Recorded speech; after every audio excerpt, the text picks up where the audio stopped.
Welcome back to The Honest Media. Adam Kokesh is an author, an activist, a producer, a veteran, and a libertarian anarchist. Many of you may know him for his popular radio show turned television show turned YouTube sensation. And now Adam has written a new book, Freedom, and is planning to run for president of the United States, or non-president, in 2020, under the platform of bringing about a peaceful, orderly dissolution of the federal government. Adam, welcome to the show. Well, thanks for that all too flattering introduction. YouTube sensation, I don't know, I think you're exaggerating a little bit there, but I do appreciate the rundown of my resume. It's been almost a full decade of activism now, and as you know, I started as really an angry veteran, and having come to the point now where it's more about seeking solutions that serve everyone has been a major shift in my perspective. And how did you get started after Adam versus the Man? When did you write Freedom? I was in jail for loading a shotgun in civil disobedience in the ironically named Freedom Plaza, 2 blocks away from the White House. It resulted in the second time the government sent more men after me than bin Laden. The first time was for smoking a joint in front of the White House. And my home was raided with a SWAT team banging down the door with a battering ram, throwing a flashbang grenade at my dog, laser sights on my chest, armored vehicle, 2 helicopters, and I did 4 months of what I like to refer to as my government-induced, taxpayer-funded spiritual retreat, 4 months in the D.C. prison system, 2 months in solitary, so I had a lot of time to catch up on my reading and my yoga and my meditation, and it was a really interesting, challenging experience. But what it really came out of the book is that people were sending me all the great political manifestos around freedom, and they all had their strengths and weaknesses, and I thought, you know what, I can be the greatest rip-off artist in the history of freedom. And I took all of their best qualities and none of their bad qualities and put them into one single book. It's 100 pages. It's a free 3-hour audio book. It's free in every digital format possible at thefreedomline.com. And I wrote this to make sure that people understood freedom not as a political message, because it's not. It's an anti-political message. It's the anti-political message. It's not politics, it's ethics. It's about raising the society's standards of ethics to a higher level where we stop making an exception for government, say, you know, don't hit, don't kill, don't steal, unless you work for the government, right? I mean, we've come a long ways, team people, since whoever could pick up the biggest rock was in charge, and I just want to keep that going by giving people this proper ethical understanding of freedom. And the reason this is so important to me, from my experience, is that I identified as a libertarian in name only in high school when it was, well, do you want to be a Republican or Democrat? I said, come on, you know, I have to be totally freaking lame. There's got to be some alternative here. This is America. I got to have an option.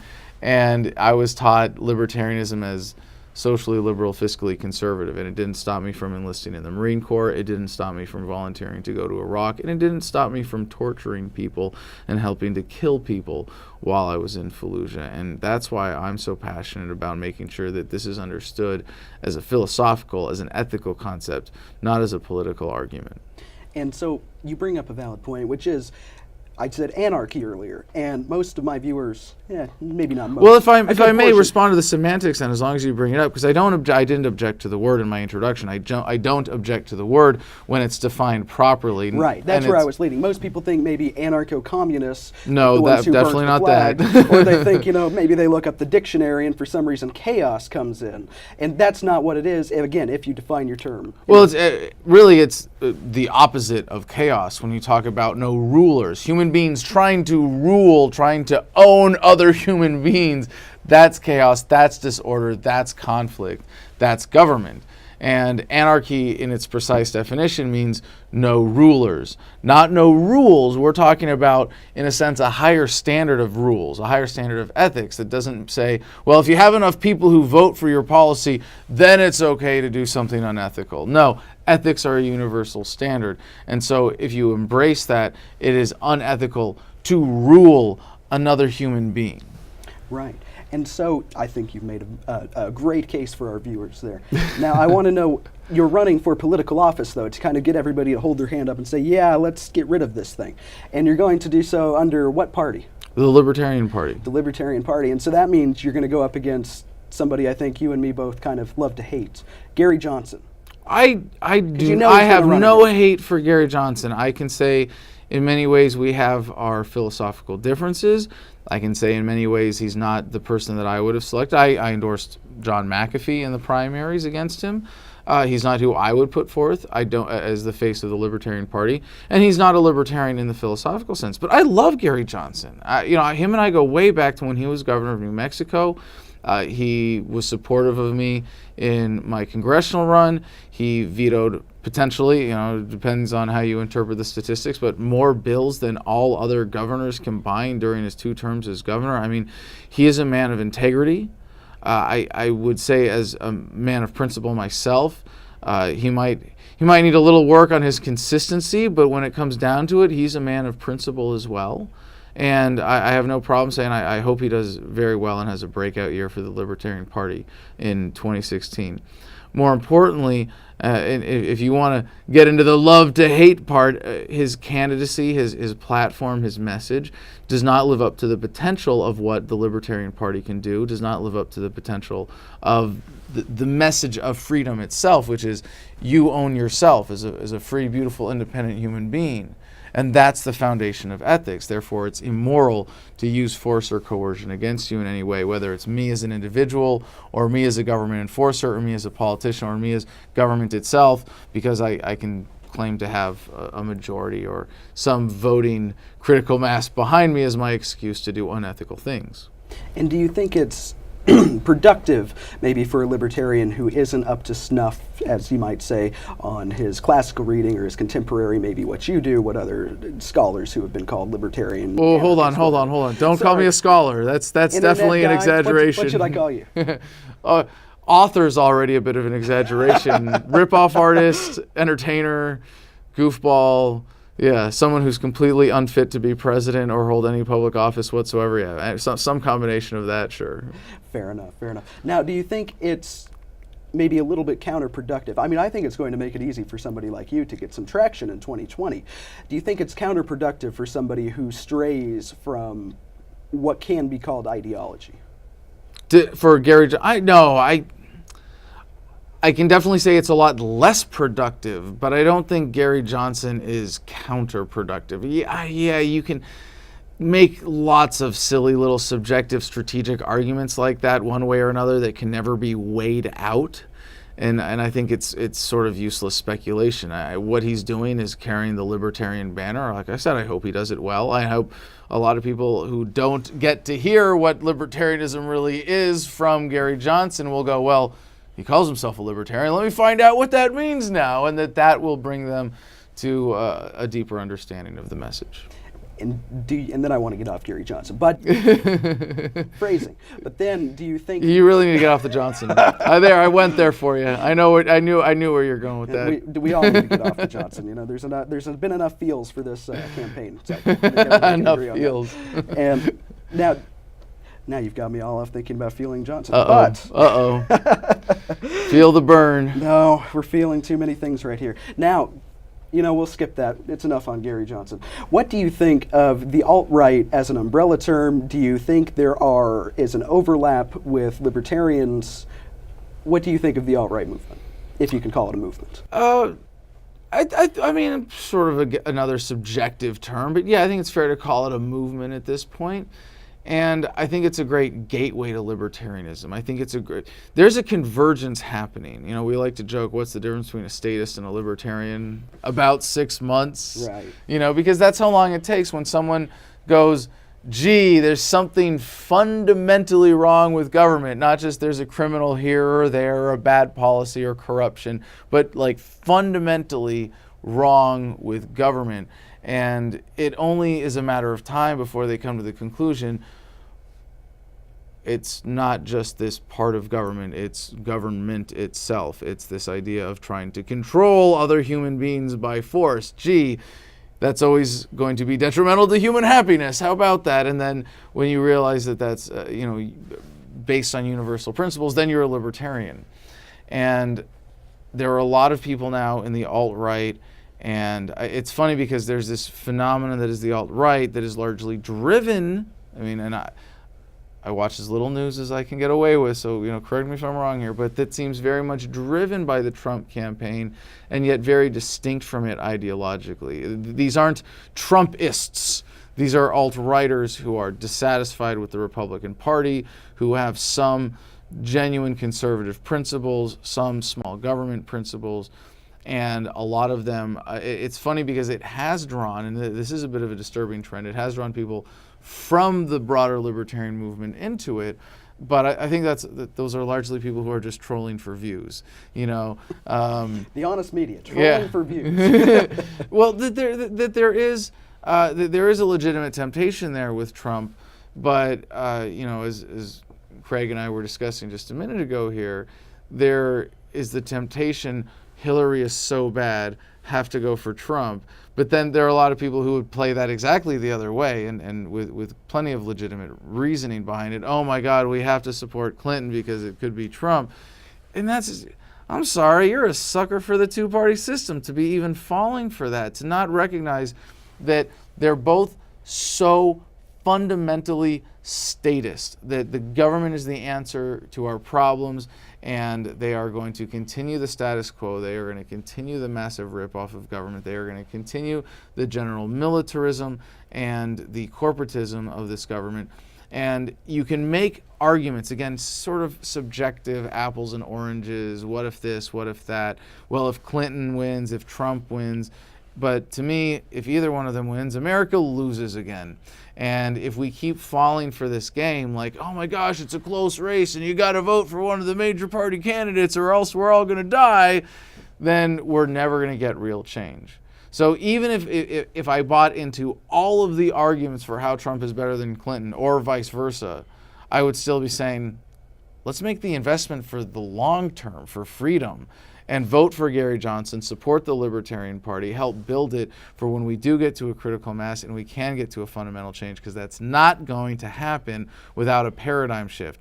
Donald Trump and Hillary Clinton are not paradigm shifting candidates, period. They are both running to represent existing demographics that re-entrench the status quo.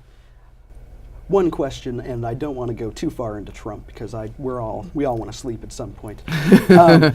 Do you think it may be a little bit, I don't want to even say counterproductive, but is Gary Johnson, when he's taking funding from people like Bill Kristol, is he necessarily not just now another flavor? This has been the most disappointing thing for me about maybe the Libertarian Party, has been, oh, well, now they're getting the same special interests who were giving to Romney and the same people who were giving to everybody except now the notable exception, Trump. And the argument can again be made, you were saying earlier, maybe some of his money hasn't been made in the most free market sense. But are they not, if you're going to say flavors of the same establishment, are they all three flavors of the same establishment? Ooh, give me the hard question here. I really don't think so. And it might be, again, I'll concede possibly a subjective analysis. Gary Johnson really is categorically different from Trump and Clinton.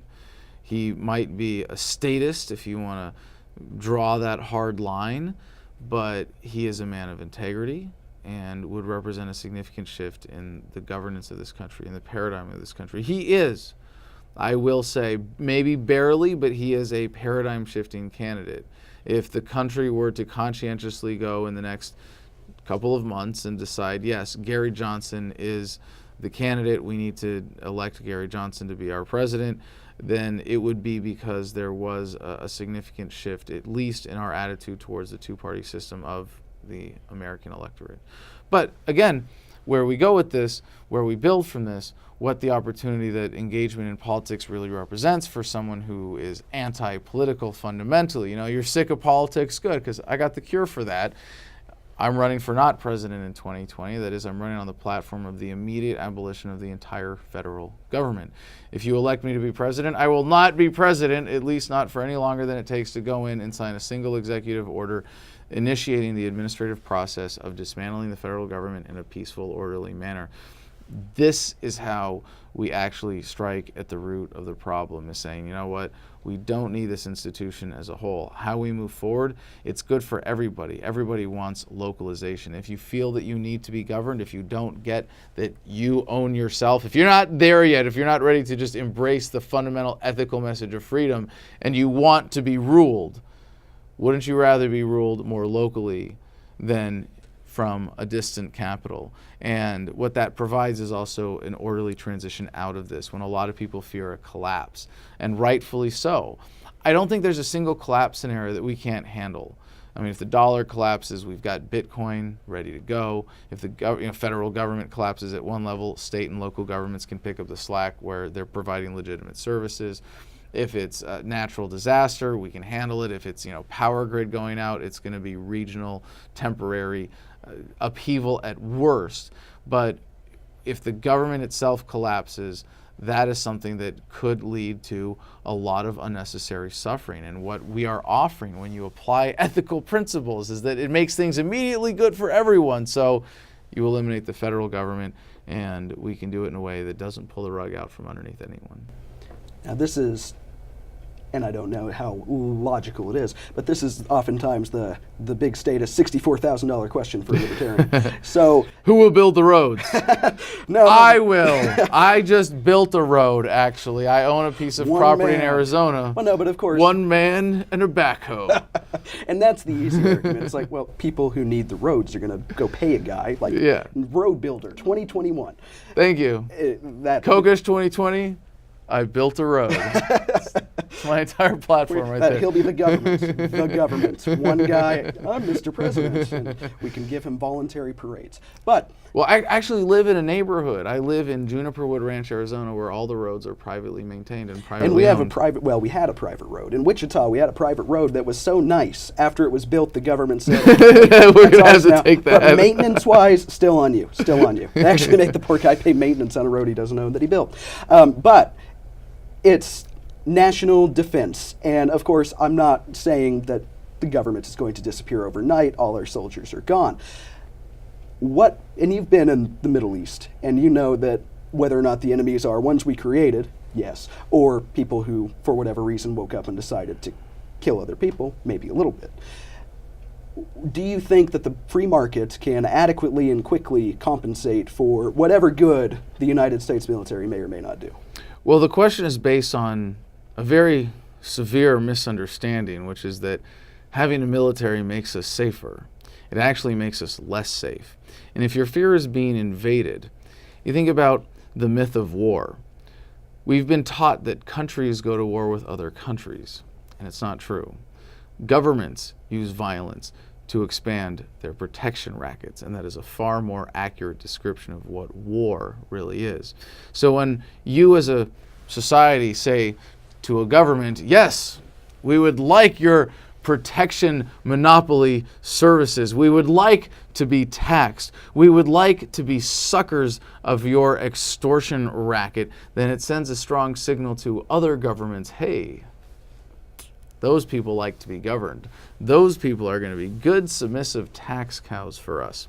And the funny thing is that if you have a military that's keeping you safe from some foreign power that might come in and do what? Govern you? Like you're being governed now? Like you're being taxed and stolen from against your will to pay for services that you might not necessarily want? And the other thing about this is that if you have a foreign threat and you want to defend yourself as a population, does it make any sense whatsoever to take your best and brightest, bravest young men and women and dress them up in silly costumes and line them up to be killed? Absolutely not. So if you wanted to repel an invasion, you'd be far better off in terms of less loss of life on your side with a militia defense than a military defense. A militia is the free market. A military is the perverted government, anti-freedom version of that. The free market will always be more effective, will always be more efficient, and will always yield better results and make you safer. When it comes to real violent threats, do you really think the American military is effective with all of its bureaucracy? With all the technology technology that it has, that we even have to go to war instead of, as much as I would be happy to point out Obama's criminal use of drone strikes, being the Nobel Peace Prize winner who's droned more children or killed more children with drone strikes than all other Nobel Peace Prize winners put together, it is still overall strategically something that would be far more efficient to take out bad actors if necessary. And I'm confident, absolutely, that the free market, as in people coming together peacefully, as opposed to under the coercion of government, will provide far better solutions to real security threats than we get from government today. And security aside, and perhaps this is the freedom of movement, free market aspect of people should be able to go where they want to go. Yes. You say if you want to be governed, then go find yourself a nice little government. Exactly. What do you make of the many, many people who would still be living under a government? Would they all try to move here? If the federal government was dissolved and we found ourselves in a stateless society, when there are, for whatever unfortunate reason, people who are trapped in, unfortunately, cultures that maybe aren't compatible with our own, maybe with, for whatever reason, sadly, IQs that make the cultures less compatible. Well, I'm not exactly sure where you're going with this, but if you're asking about what is the effect of the application of these policies, yes, I think it's going to make America a much more welcoming place. Part of what we have to get over in order to really embrace freedom is any notion of collectivism. At least any kind of involuntary collectivism. So even identifying the America as a nation that is somehow independent from the rest of the world rather than part of it, to say we are simply going to open this up, we are going to make this a free zone, we are going to stop doing the government thing here because the people here have gotten so strong in their embracing of freedom and their embracing of ethics that yes, it's going to bring more people in. It's going to allow the resources that are within these borders to better serve humanity. And if you understand freedom as a universal moral principle that it applies to all of humanity, not just to Americans, then you should be glad to say, yes, we want to make sure that this is a place where everybody who wants to live free is welcome. We'll close off here shortly. What do you say about and we all know it's going to fail because math is math, and what cannot mathematically go on will not mathematically go on. The government has a time limit to it. What about the people, though? Assuming that we aren't on the absolute cusp where Social Security has been cut off, welfare payments have been cut off, what about the people who have been trained to, no matter what, side with government because they got to eat, and for whatever reason they don't have job skills? Well, this is the importance of localization. Like I said, we don't want to pull the rug out from underneath anyone. Principle is pragmatic. You can eliminate the federal government, then state governments, then county governments, and when you get down to the community level, that's where you transition to nonviolent systems. One of the most disgusting things about government is how it has stolen so much wealth from the people in ways that we don't even recognize. The amount of land that the federal government controls that can be opened up for development, for homesteading, to provide economic opportunities to people. If you just get rid of government entirely, for the average American today who pays 50% of what they make to the government, and it's not just the taxes you see, it's all the hidden taxes and fees and fines and other costs of government that are built into so many other things. It's half of your income. If the income of the average American doubled, we would be able to be so much more efficient in providing for those who are needy. We would be so much more efficient in providing job training for those who want it. We would be so much more effective at providing the opportunities to employ people's labor to provide for their needs. But most importantly, we get to restore the basic human right to live off-grid, to be self-sustaining, to buy a piece of land or just claim a piece of land and build a home on it and live a happy life free of the needs of others, free of the external manipulations, free of even social pressures if you want to escape that. This is used to be something that you expected as part of, like I said, the basic human birthright. And again, it's something that government has stolen in a way that is so insidious. We don't even see it. So, sometimes people ask the question, and this is the next great $64,000 question about when we get to that state, what would stop another government from coming back? And of course, this objection or this challenge does not justify government. If you have cancer and I'm the doctor saying, look, we can cut your cancer out and give you a little chemo and it's going to go away and you're going to be fine. And you go, well, I don't know. You're going to cure my cancer. It might come back, right? But in the case of government's a lot worse than cancer now, but dealing with it is actually a little bit easier than cancer, because once it's beat, it goes away for good.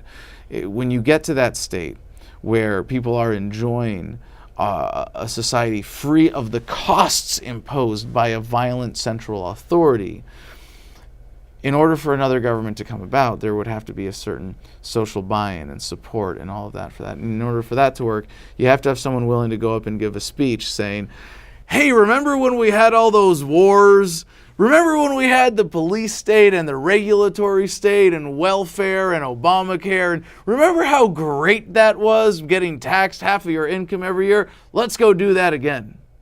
Not going to happen, because waking up and actually seeing the fruits of freedom, but even now, for those of us who get it, waking up and you see this as part of that convergence, like you talked about with the alt-right in relation to libertarianism, it's a gateway. People are waking up to this, and when they wake up to this about the nature of government and violence and freedom, they don't go back to sleep.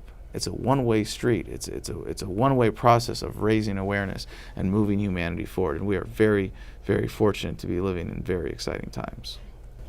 And I've heard you mentioned times. This is a bit of a reach. But the technological argument that we're getting to the point where technology, in the ways where it is destructive so people can get money, again, I'm thinking people who, unfortunately, they've been robbed by government schools and the religion of we have to treat, the government has to give us everything. Welfare recipients who haven't had job skills in generations. Lyndon B. Johnson's Great Society, isn't this a great time to be alive, was, 50, 60 years ago. And we've essentially had, 2 generations now of young men in various communities from all across the United States who, and again, I know you're not going to pull the rug out from under them, but how will you convince these people day one on the campaign trail? I want to hear this pitch, and then I'll let you go. How do you tell people who are indentured to the state in the most honest and literal way, how do you convince them they're better off without that paycheck, paycheck implies labor, without that check every month? How do you convince a slave that they should prefer to be free rather than a comfortable slave? Right. See, we have some candidates who have tried to varying extents. Maybe not nobody with your exact message, but we've had candidates who have tried, look, if your taxes go down to 10%, you'll have all this money. Isn't that great? And they think, well, then I can't sit at home all day, or whatever the case may be. Or I don't have the ability. In order to see yourself as a well-kept slave in the first place requires a certain amount of illusion. And that's the task of this campaign. People have asked, are you running an educational campaign or are you running to win? And my answer is yes. We will educate enough people about the nature of government and the nature of freedom until we have a critical mass of people who agree that we can dissolve the entire federal government, and that will be our victory. And one of the illusions that people have as a well-kept slave is that they are more secure in that situation. And it's absolutely not true, obviously. One of the ways that it's going to be easy to reveal that illusion is as we see failures in the system, as it becomes less capable of taking care of people. The other thing is showing people the opportunity, and this might be a little more difficult, but I think in the age of the internet, of communication technology that we enjoy today, of the level of awareness and information ability, I think we have the power to inspire people in a way that we never have before. I think we have the ability to show people, to remind people, even if it's with cheesy motivational videos and silly memes, to say, look, you're capable of more than this. You're better than this. I think the one thing I could fairly be accused of that I may be wrong in my optimism is based on my faith in human nature. And I have a background in psychology, so I don't think it's entirely unfounded. I see the trends in history that Professor Steven Pinker of Harvard points out, how we are living in the most peaceful times in human history, where you are less likely today than ever before to be subject to violence at the hands of another human being. And I might be a little optimistic about the timing. I see this paradigm shift coming in the next 10 to 20 years. Could be 50 years. Could be 100. Heck, it could be 4 years, and you might see me being not president in 2021 and getting to start the process then. Regardless, I have great faith in humanity. I really do. That every human being wants to realize their potential. Every human being is endowed with a unique will and desire to succeed and have their potential realized in reality, not just in fantasy or in their minds or in the cages of well-kept slaves, but to truly manifest our potential as individuals is inherent to the human condition. And part of what we're talking about with this campaign and with this shift right now is unleashing that. Adam Kokesh, Optimist.